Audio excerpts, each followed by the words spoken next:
Universitas Prima dengan program studi PGSD. Nah, di video ini saya buat untuk memenuhi tugas mata kuliah pendidikan anti korupsi dengan dosen pembimbing Bapak Robi Nurtresna SHMH CMT. Baik, mungkin itu saja. Semoga video ini bermanfaat untuk saya dan kita semua. Selamat menyaksikan.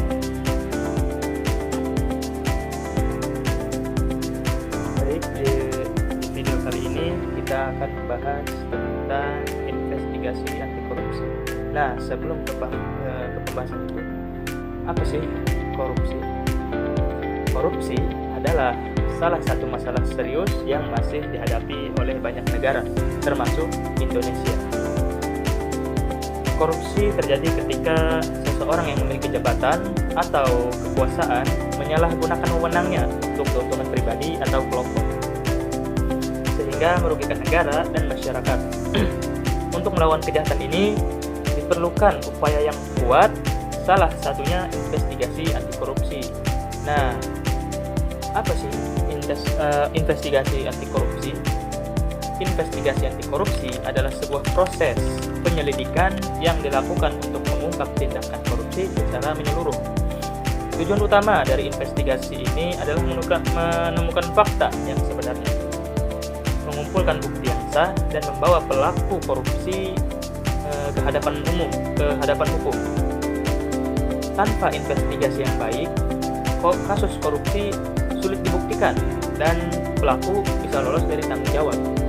Nah, proses investigasi anti korupsi biasanya dilakukan oleh lembaga penegak hukum seperti Komisi Pemberantasan Korupsi atau KPK, kepolisian, dan kejaksaan.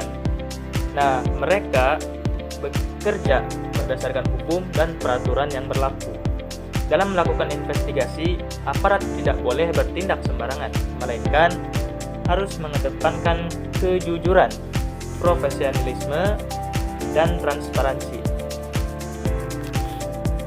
Langkah awal dalam investigasi anti korupsi adalah pengumpulan informasi. Informasi ini bisa berasal dari laporan masyarakat, hasil audit keuangan, atau temuan dari lembaga pengawas. Nah, laporan masyarakat sangat penting karena seringkali korupsi terjadi secara tersembunyi dan hanya diketahui oleh orang-orang tertentu di sekitarnya. Setelah informasi diperoleh, penyelidik akan memeriksa dokumen dan data keuangan. Nah, dokumen ini bisa berupa laporan anggaran, bukti transaksi, atau catatan proyek.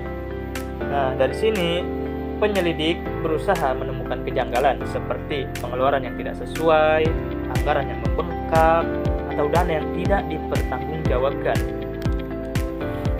Tahap berikutnya adalah pemeriksaan saksi. Saksi bisa berasal dari pegawai, rekan kerja, atau pihak lain yang mengetahui kejadian tersebut. Keterangan saksi sangat membantu untuk memperkuat bukti dan memperjelas kronologi peristiwa. Dalam tahap ini, penyelidik harus bersikap objektif dan adil agar tidak terjadi kesalahan dalam penanganan kasus. Selain itu, dalam beberapa kasus, penyidik juga melakukan penelusuran aliran dana. Hal ini dilakukan untuk mengetahui kemana uang hasil korupsi mengalir. Penelusuran ini penting karena korupsi sering melibatkan banyak pihak dan dilakukan dengan cara yang rumit agar sulit dilacak. Nah, investigasi anti korupsi bukanlah pekerjaan yang mudah. Banyak tantangan yang dihadapi seperti tekanan dari pihak tertentu, kurangnya bukti awal, sehingga upaya untuk menghambat proses hukum. Namun, meskipun penuh risiko, investigasi ini harus tetap dilakukan demi kepentingan bangsa dan negara. Nah, korupsi memiliki dampak yang sangat besar, teman-teman. Nah, korupsi memiliki dampak yang sangat besar bagi masyarakat.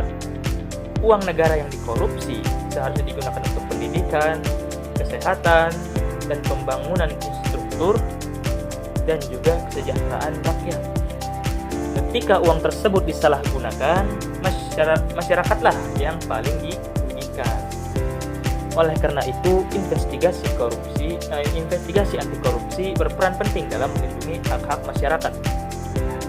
Selain aparat penegak hukum, masyarakat juga memiliki peran penting dalam upaya anti korupsi. Masyarakat dapat berperan dengan bersikap jujur, menolak praktik suap, dan berani melapor dugaan korupsi. Budaya anti korupsi harus ditanamkan sejak dini, terutama di lingkungan sekolah dan keluarga. Nah, melalui investigasi anti korupsi yang tegas dan berkeadilan, diharapkan tercipta pemerintah yang bersih, transparan, dan bertanggung jawab. Dengan demikian kepercayaan masyarakat terhadap hukum dan negara dapat terus terjaga. Nah, mungkin itu saja teman-teman dari saya. Kurang lebihnya mohon maaf. Semoga video ini bermanfaat untuk saya juga untuk kita semua. Terima kasih sudah menonton dan sudah menyaksikan. Bila ada kata-kata yang kurang berkenan, mohon dimaafkan. Wabillahi taufiq wal hidayah. Wassalamualaikum warahmatullahi wabarakatuh.